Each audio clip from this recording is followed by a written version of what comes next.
तो बताइए भगत सिंह को किस चीज का गलत आरोप लगाया गया? सैंडर्स की हत्या का। अब भगत सिंह को फांसी की सजा सुना दी गई 14 फरवरी। कब सुनाई गई? 14 फरवरी 1931। तो 14 फरवरी वैलेंटाइन डे के दिन वहां पर अब फांसी की सजा सुना दी गई। और उसी 1931 में महात्मा गांधी सविनय अवज्ञा आंदोलन चला रहे थे। पूरा भारत के लोग किसके साथ थे? महात्मा गांधी के। और इंग्लैंड का प्रधानमंत्री उस समय रैमजे मैकडोनल्ड था। क्या नाम था?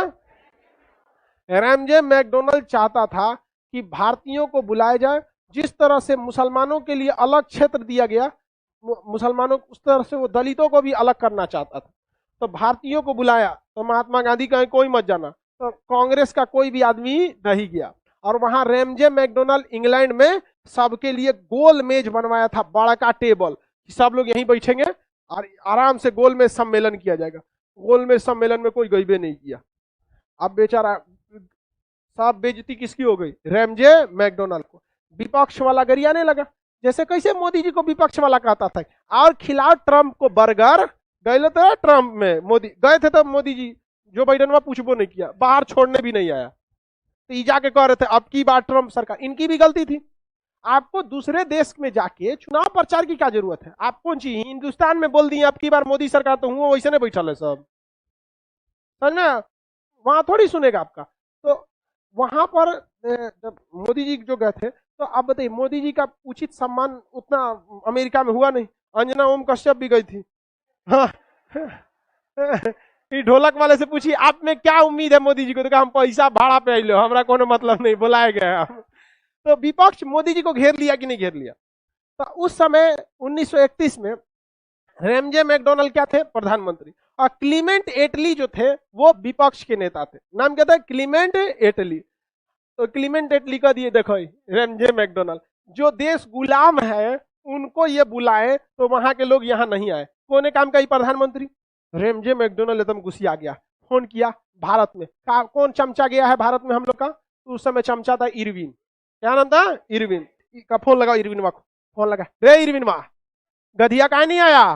कहा कि महाराज वो आंदोलन करके बैठल है, सभी ने अवज्ञा आंदोलन नहीं आता है वहां। कहा कि सुन चोटा, गांधी को कैसे भी लेके आओ, यहाँ पर बेइज्जती हो रहा है हमारा, ना तो तोरा हम नौकरी खा जाएंगे, सस्पेंड कर देंगे। इरविन पगला गया, गांधी जी को दिल्ली बुलाया, महाराज आप जोन बात कहिएगा तो हम मान लेंगे। तो 5 मार्च 1931 को, 5 मार्च 1931 को गांधी और इरविन में क्या हो रहा था? समझौता। उससे जस्ट पहले 14 फरवरी 1931 को किसे फांसी सुनाई जा चुकी थी, लेकिन अभी तक फांसी लगी नहीं थी। 1 महीना बाद, यानी लगभग 1 महीना हो जाएगा, 20 दिन बाद गांधी और इरविन में समझौता हुआ। सारे लोग गांधी जी पे दबाव बनाए कि भगत सिंह के फांसी रद्द कराइए। तो अब जाइएगा आप कहां पर? गोल में सम्मेलन, अदरवाइज में मत जाइएगा। गांधी जी ने कहा 1 नंबर हम। गांधी जी ने कह दिया कि अगर जब तक आप कैदियों को रिहा नहीं करते हैं, उनकी सजा माफ नहीं करते हैं, तब तक हम सभी ने अवज्ञा आंदोलन खत्म नहीं करेंगे और हम आपके प्रधानमंत्री से मिलने इंग्लैंड में नहीं जाएंगे। चाहे वो गोल मेज बनाए, चाहे चौकोर मेज बनाए, चाहे दीवार पलंग बिछाए, हम वहां नहीं जाने वाले हैं। समझ में आ गया? इरविनवा को कौन गरियाया था? मैकडोनल्ड। कहा कि यहाँ हम दीवान पलंग बिछे लोगों के खातिर नहीं आया हुआ, यहाँ पे हमारा बेइज्जती हो रहा है, यहाँ पे भेजो उसको। इरविन को भाई नौकरी का सवाल था। क्या सवाल था? नौकरी का। अब क्या होगा भाई? नौकरी तो इन लोग को दिक्कत हो गया, तो गांधी जी से बात मान लिया कि ठीक है हम रिहा करेंगे। लेकिन इरविनवा यहाँ खेल खेल गया। इरविनवा को किसी ने महाभारत पढ़ा दिया था और उसने महाभारत का वही चाल चल दिया जो कृष्ण भगवान द्रोणाचार्य के लिए चले थे। द्रोणाचार्य जब तक महाभारत के युद्ध में थे, अर्जुन जीत नहीं सकते थे, क्योंकि गुरु था भाई। द्रोणाचार्य बहुत अजब टाइप के गुरु थे। एकलव्य का अंगूठा कटवा लिए। बताइए ऐसा गुरु होता है? समझ में आ गया कि नहीं आ गया?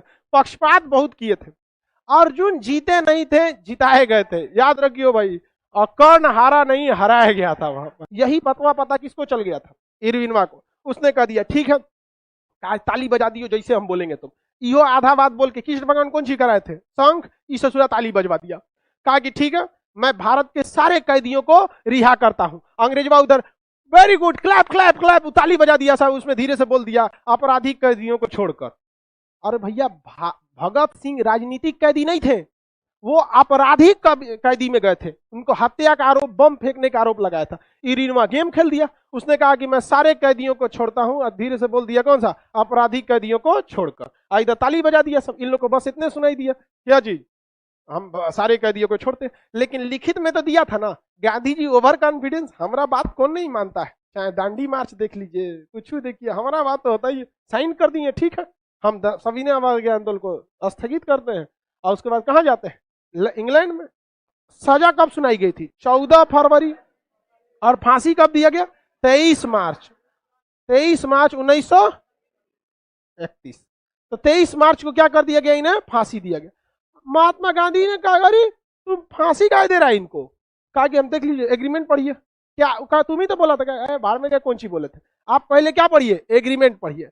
तो जब एग्रीमेंट पढ़ा गया तो उसमें लिखा था कि केवल किसे छोड़ा जाता है, राजनीतिक कैदियों, किसे, राजनीतिक कैदियों को। अब यहाँ गांधी जी का हाथ कट गया, अब भगत सिंह को फांसी दे दिया गया, राजगुरु को फांसी दे दिया गया। जतिन दास जो थे भूख हड़ताल पर बैठे थे जेल में ही, अंग्रेज खाना तक नहीं दिए, उनकी क्या हो गई, मृत्यु हो गई। अब दुनिया जो थी, भारत के लोग गरियाना चालू किए, किसको, कोने काम के वकील रहे तुम, कि ऐसा गलती किया। ये गलती महात्मा गांधी से हुई थी, समझ में आ गया कि नहीं आ गया, और ये गलती नहीं ब्लंडर था, क्योंकि ये गलती हम और आप करते तो समझ में आता। वो एकरे चीज का पढ़ाई करके आए थे, बैरिस्टर थे, वकील लंदन से। और वकील अगर ऐसा गलती करे तो कोने काम का वकील भाई, ये गलत बात है, यहाँ पर उनको नहीं जाना चाहिए था। लेकिन केवल और केवल इस पर आरोप महात्मा गांधी को लगा देना भी उचित नहीं है, क्योंकि उस समय कांग्रेस के अध्यक्ष जो थे सरदार वल्लभ भाई पटेल थे 1931 में, अब मूल अधिकार की मांग कर रहे थे। पूरा कांग्रेस से दबाव बना देते सरदार वल्लभ भाई पटेल।